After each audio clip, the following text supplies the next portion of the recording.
Começa agora o programa Hora e a Vez da Pequena Empresa, sempre levando para você muitas informações e atrações. Confira. O economista Otto Nogami nos trazendo atualizações e informações. O advogado Marcos Tavares Leite falando sobre a regularidade do MEI, no que diz respeito à contabilidade e receitas. Também esteve conosco o economista Roberto Luiz Troster. E nesta semana o presidente do SIMP, Joseph Cury, recebe Dimas Ramalho, conselheiro corregedor do Tribunal de Contas do Estado de São Paulo. Fique conosco.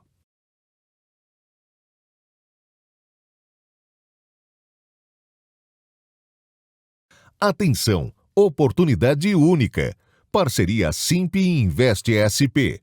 Últimas 30 vagas para as empresas que poderão aproveitar da capacitação gratuita e transformadora do programa O Exporta SP.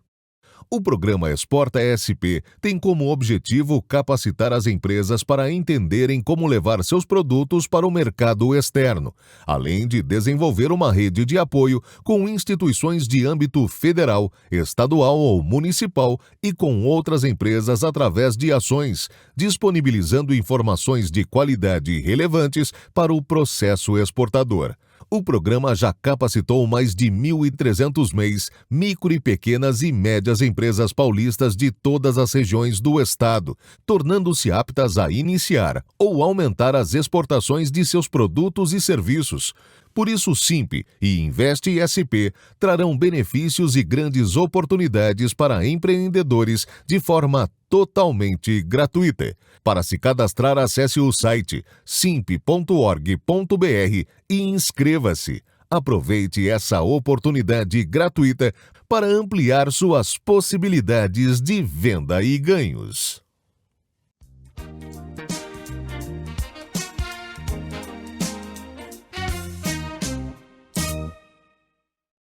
Nos últimos dias, dentro do cenário econômico, tivemos a divulgação de alguns indicadores importantes. A começar pela ata da última reunião do Copom, que destaca a manutenção da taxa de juros em 15%. Ora, nesse processo, terminou-se aquela escalada de aumento e agora então temos aí uma previsibilidade, pelo menos de médio prazo. Isso é importante para as empresas, por quê? Porque agora se torna mais fácil realizar um planejamento financeiro à medida que nós temos exatamente essa perspectiva da manutenção da taxa de juros no patamar de 15%. Entretanto, apesar da estabilidade, isso acaba implicando em aumento de custos, do crédito e, sem dúvida alguma, isso, principalmente para aquelas empresas que necessitam de capital de giro, ele tem um impacto negativo. Um segundo dado importante, a divulgação do IPCA 15, que também é conhecido como a prévia da inflação. Ela apresentou uma alta de 0,33%, isso impactado principalmente pela elevação da tarifa de energia elétrica. E a energia elétrica, nós bem sabemos, ela é uma componente muito importante para a indústria.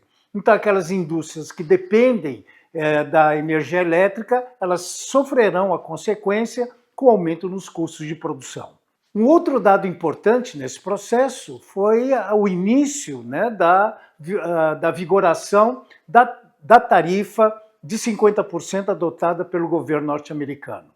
É claro que essa tarifa não diz respeito a todos os produtos, mas existem alguns ramos de atividade que foram efetivamente impactados com essa tarifa.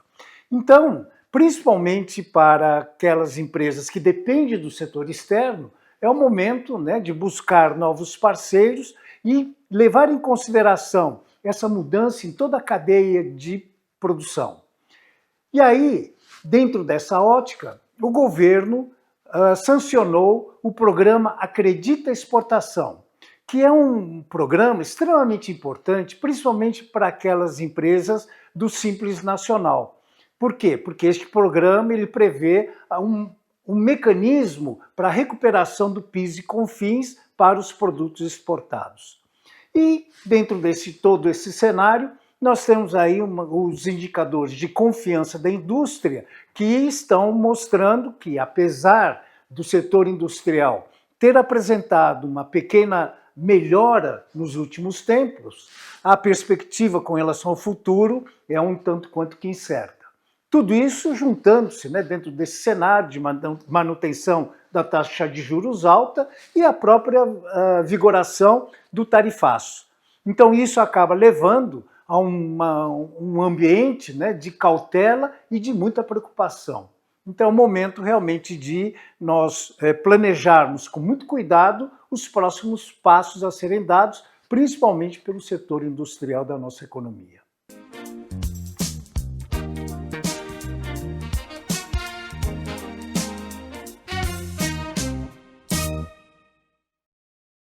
O Simp cresceu e hoje estamos presentes em 27 estados da federação, sempre na defesa do MEI, da micro e da pequena empresa.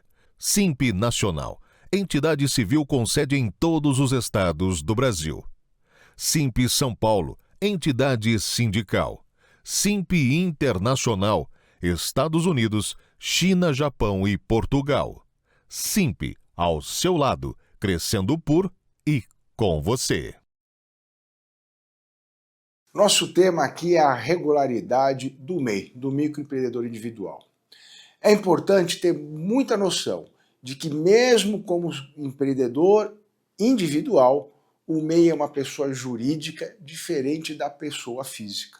Portanto, no que diz respeito à sua contabilidade, às suas receitas, à sua atividade econômica e os ingressos financeiros, deve ficar separado aquilo que é do CNPJ, MEI, e aquilo que é CPF, que é a pessoa física.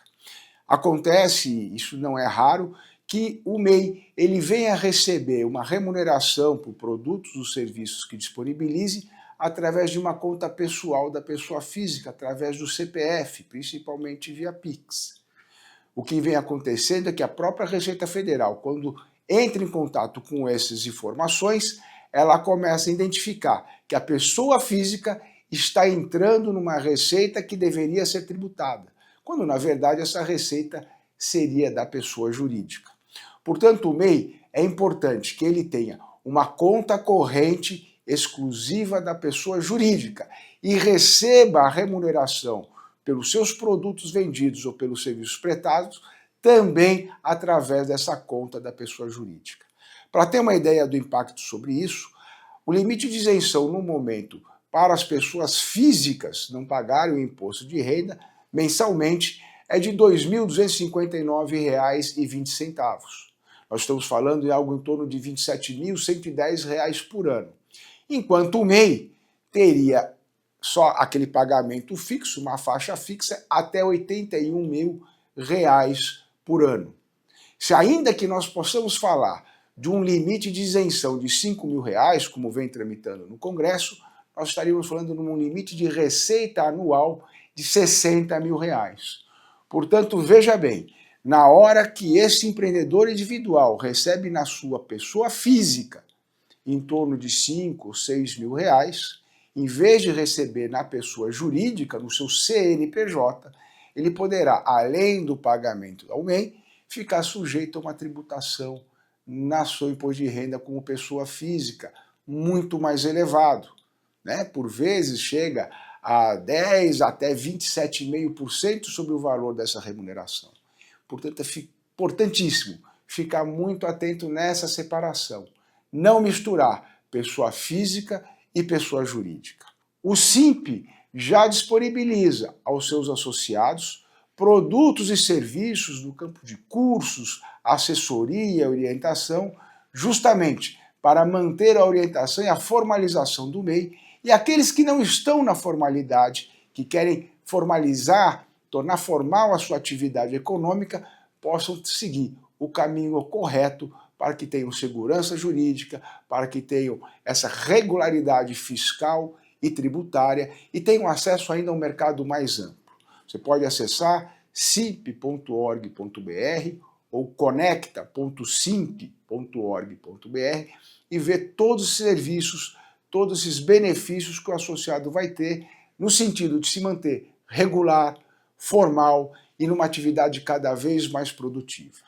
É nessa linha que o Simp trabalha, orientando para a formalização de de todos os empreendedores e a manutenção da regularidade da atividade formal da micro e da pequena empresa e dos microempreendedores individuais.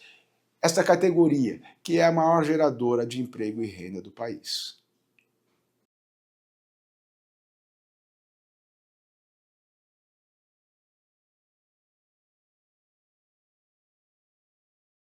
Queremos ouvir a sua opinião sobre temas, críticas, sugestões e até mesmo elogios. Nos siga nas redes sociais e acompanhe o SIMP.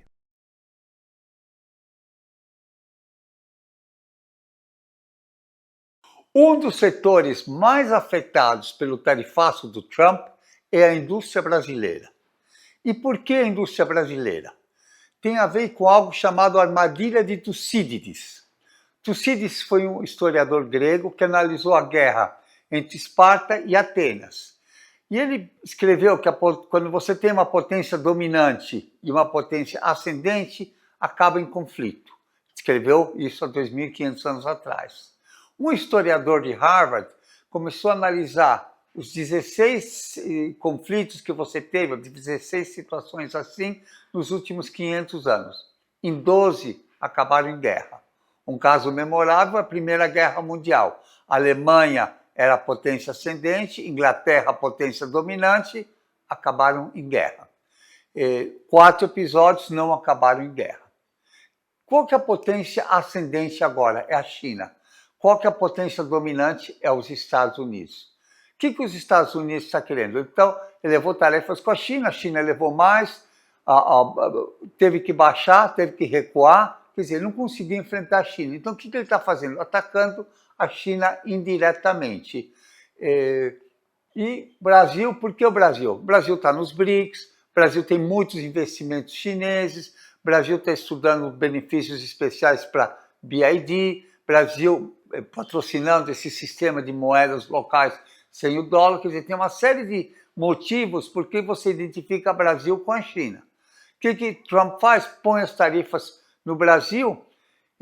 Por que a indústria mais que os outros? Porque a indústria tem muitos componentes importados da China, proibindo ou dificultando as exportações de indústria do Brasil, está prejudicando a China indiretamente. Quando ele baixou algumas tarifas, qual que ele baixou? As tarifas em que não tinham substitutos, por exemplo, suco de laranja. Por que suco de laranja? Porque não tem substituto. Já café, o Brasil produz 33% do café mundial. Mas a Colômbia também produz, o Vietnã também produz, a Costa Rica também produz, então o café baixou.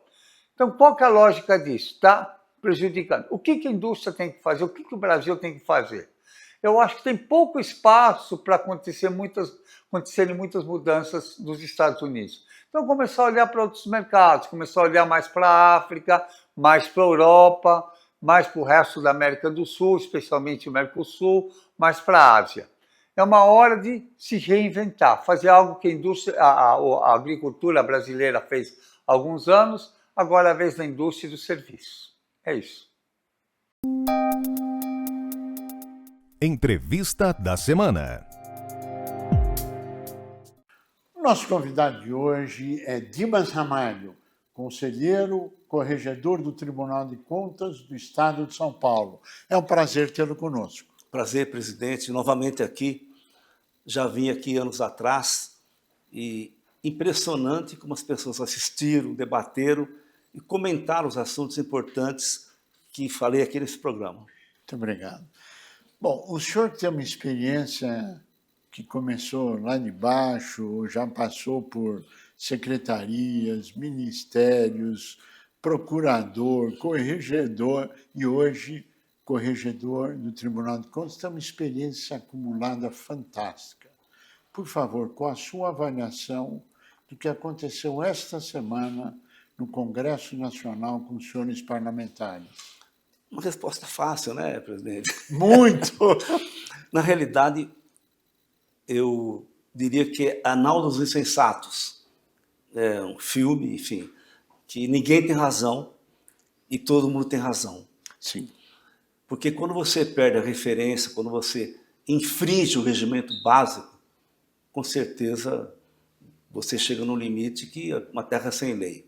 O que aconteceu essa semana no Congresso reflete o que acontece na nossa sociedade, em que a pessoa quer impor a sua vontade pela força, o grito. E, na realidade, numa democracia, não é assim que se faz. Sim. É no convencimento, é no voto, é no diálogo, é na conversa, tá certo? Então, o Congresso, que tem que ser a casa do diálogo, da divergência, mas respeitando as leis, até porque o Congresso faz as leis para a população respeitá-la. Se ele não respeita, que exemplo que passa para a população? Então, foi um ponto fora da curva, um absurdo. A ocupação das mesas da Câmara e do Senado é uma coisa que não pode acontecer. Claro que saíram, mas saíram à custa de conversa, de negociação, que nós saberemos realmente o que aconteceu com o passar do tempo. Na avaliação, e eu sei que ainda é precoce, isso denegriu um pouco a imagem da instituição. É impressionante. Quer dizer, alguém pergunta, nossa, eu fui parlamentar há muito tempo, a pessoa fala, pô, mas a Câmara não está com uma boa aceitação. Há um culpado só disso, a própria Câmara, o próprio Senado. Você não discute pautas importantes para a população. Que importância tem aquela gritaria dessa semana? Zero. Nós temos votações importantes. O Sistema Único de Segurança Pública. Sim. Hoje, a primeira preocupação do Brasil é a segurança pública. Sim. Nós temos isenção de imposto de renda, sim, o apoio a pequenas e médias empresas. Nós temos as questões tarifárias. E você discutindo anistia, discutindo para acabar agora com o foro de prerrogativa de função que todo parlamentar tem e foi discutido e ansiado durante tantas gerações como garantia do mandato. Então, veja, eu acho que esse momento da Câmara e do Senado só prejudica a instituição. E, de certa forma, um lugar que representa a população brasileira tem que ser forte, tem que representar todas as forças do Brasil. E, infelizmente, nesse momento, com essas atitudes cada vez mais do descrédito, o que não é bom para a democracia, evidentemente. Existe ruídos, eu não vou dizer conflitos, mas ruídos entre os três poderes, executivo, legislativo e judiciário. Esse tarifaço imposto pelo presidente Trump agrava esse cenário na sua avaliação? Você é um gentleman. Não existem ruídos. Existem trovões, tempestades, maremotos, alguns tsunamis. Por quê? Porque desde Montesquieu, desde a nossa Constituição de 88, sim, cada poder tem que cuidar da sua esfera. Sim. No antigo curso primário, no século passado, milênio passado, quando eu estudei, o professor falava, Dimas, tem três poderes, o executivo executa, o judiciário julga e o legislativo faz leis. Bom, infelizmente, o que acontece hoje é que o judiciário tem realmente se tornado muito mais forte. E a culpa não é do judiciário, não é. Porque se você for verificar, grande parte das causas que chegam no judiciário é o legislativo que leva, é o executivo que leva. Então, o Supremo, que existe para cuidar de questões constitucionais, se transforma hoje como poder moderador. Nem o Supremo é, e nem as suas armadas são, como queriam alguns no governo passado. Então, é preciso que cada um volte ao seu quadrado. O Supremo, questões constitucionais, o Executivo, parar de medida provisória, conversar mais, e o Legislativo, quando a minoria perder, com todo o respeito, pare de judicializar. E quando a maioria não vencer, que todo mundo respeite o resultado. Porque, na realidade, o Supremo, o Judiciário, tem se transformado na terceira instância. Sim. Culpa de quem? Do próprio parlamentar, que tudo leva para o Supremo. Então, realmente, tem muito trabalho, muita discussão, muito ruído, e, evidentemente, que a tarifa do Trump contribuiu para isso. Até porque, a partir da tarifa, vamos ver o que aconteceu. Bolsonaro com tornozeleira eletrônica. Depois, prisão domiciliar. O filho dele, o deputado Eduardo, lá nos Estados Unidos, sendo deputado de São Paulo, e tendo que ficar em Brasília. Tudo isso agudizou a situação política. E uma coisa importante, o calendário, né? O ano que vem teremos eleições para presidente, Senado, Câmara, Assembleias e governo, ou seja, o poder vai renovar o ano que vem. Então é preciso, nesse momento, que haja muita cautela, muita tranquilidade. Nós precisamos mais de conversa e menos de lorota. Precisamos mais de negociação e não provocação. Que falta que faz aqueles que lutavam por uma conciliação, por uma transição política em que todo mundo se respeitasse, em que ninguém te julgasse de maneira priorística, que tivesse mais estudo, conversar mais com a sociedade. Então, tudo isso, esse conjunto leva a um turbilhão e a população que paga, né? Sim, claro. Porque se a macroeconomia tem alguns avanços, quem vai no mercado não come economia. Isso aí. Tá certo? Não consome economia, consome arroz, feijão e carne. Então, isso que pega em última instância. E lá dentro está embutida a taxa de juros que sobe com todo esse cenário pelos riscos, etc. Bom, mas existe muita polêmica nesse momento. Por que o presidente Lula não liga para o presidente Trump?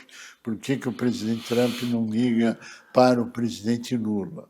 E aqui a indagação o senhor concorda com a frase do Ulisses Guimarães, saudoso Ulisses Guimarães, que não deve haver uma reunião enquanto não for acertada nos bastidores? Sim, até porque, trabalhando em Brasília há muito tempo como deputado, Li bastante. eu nunca fui numa reunião que não tivesse pelo menos uma conversa anterior, Claro. que que cuidasse das grandes diferenças, tá certo? Agora, uma conversa entre o Lula e Trump é preciso uma negociação diplomática profunda, tem que saber qual vai ser o tema, qual que é o limite, quanto tempo demora a conversa, qual é o conteúdo da conversa e, sobretudo, o que vai sair daí, já previamente acordado, evidentemente. Claro. Essa tarifa de 50% para vários setores do Brasil vai ser amainada? Como é que vai ser a negociação? O Brasil vai permitir que os Estados Unidos possa vir aqui, nas nossas terras raras, invista junto com o Brasil? É o início de uma negociação. Sim. Então, acho que no momento certo vai ter esse telefonema. O telefonema é simbólico, é como no interior falava, ele vai subir no teu palanque. Não, eu estou apoiando, mas não vou no palanque. Não vale. Você tem que ir lá e falar, olha, eu apoio o tal candidato. Claro. Na hora certa, Lula liga para Trump, e Trump vai atender. Até porque jamais o presidente liga para outro se não combinou de atender. Sim, porque toda ligação é gravada. Todo mundo viu o que Trump fez com Zelensky, que fez com outros presidentes, tá certo? O constrangimento que foi. Por outro lado, o presidente Lula tem que baixar a bola também, né? Ele pode falar para as pessoas que concordam com o que ele fala, etc., mas tem que entender que o mundo não precisa de bravata mais, precisa de negociação. E Alckmin está negociando, Haddad está negociando. Aliás, estão negociando maravilhosamente bem na sua avaliação, ou que nós achamos que o Alckmin e o Haddad estão fazendo um belíssimo trabalho na negociação, sem desprezar o Itamaraty, sem desprezar a comissão de senadores que foi aos Estados Unidos para buscar isso. O senhor concorda com essa análise? Totalmente, até porque, num momento de dificuldade, em que o cenário se avizinha como catastrófico, é preciso que todos apoiem. Sem dúvida. Uma corrente para que façam, cada um no seu setor, fazer uma aproximação. Agora, é claro que o Itamaraty, que tem uma diplomacia de primeira linha, acho que nesse momento teve algumas falhas, porque estava evidente que se o Trump vencesse as eleições, e não esqueçamos que o Trump já tinha uma relação com setores mais à direita aqui no Brasil, e o presidente Lula disse nas eleições que ele preferia que o Joe Biden vencesse as eleições. Sim. Bom, aí é outra conversa, ele deu a opinião dele, mas o Trump esqueceu também isso. Sim. E temos um deputado também lá fora, tá certo? Verdade. Brigando para tarifa para o Brasil. Meu Deus, isso não pode acontecer. Então, a Haddad está indo bem na negociação, técnico. O vice-presidente Geraldo Alckmin também procurando setores da economia, conversando com o secretário de Tesouro. A Haddad falará também. O Itamaraty agora tem se esforçado para retomar pontes, porque o Itamaraty tem boa formação, mas a diplomacia não pode ser ideológica. A diplomacia é pragmática, Isso. tá certo? É o que interessa para nosso país. Nós vamos caminhar. Há uma coisa que nós não abrimos mão, que é a nossa soberania. Isso não, jamais. Soberania do Poder Judiciário, do Legislativo, do Executivo. Mas, tirando isso, o mundo hoje é um só, é globalizado. Quer dizer, está falando aqui, vai passar no mundo todo, amanhã já. Sim. Entendeu? Então, não tem sentido você não ter negociação. Então, nesse momento, nós temos 2 bons negociadores, Haddad, Alckmin, e os empresários, né, que estão tentando conversar com seus setores. E o Itamaraty também entrando a campo. A proposta, nós chegamos ao final do tempo, mas a última pergunta, a proposta que veio dos Estados Unidos afeta a soberania nacional, se fosse atendida? De poder... interferir no judiciário? Não, é evidente, isso é uma coisa inadmissível. É como se o Brasil desse palpite na Suprema Corte Americana. Há uma coisa básica que não se discute, que não se negocia e que não se transige. Democracia e soberania. Isso jamais.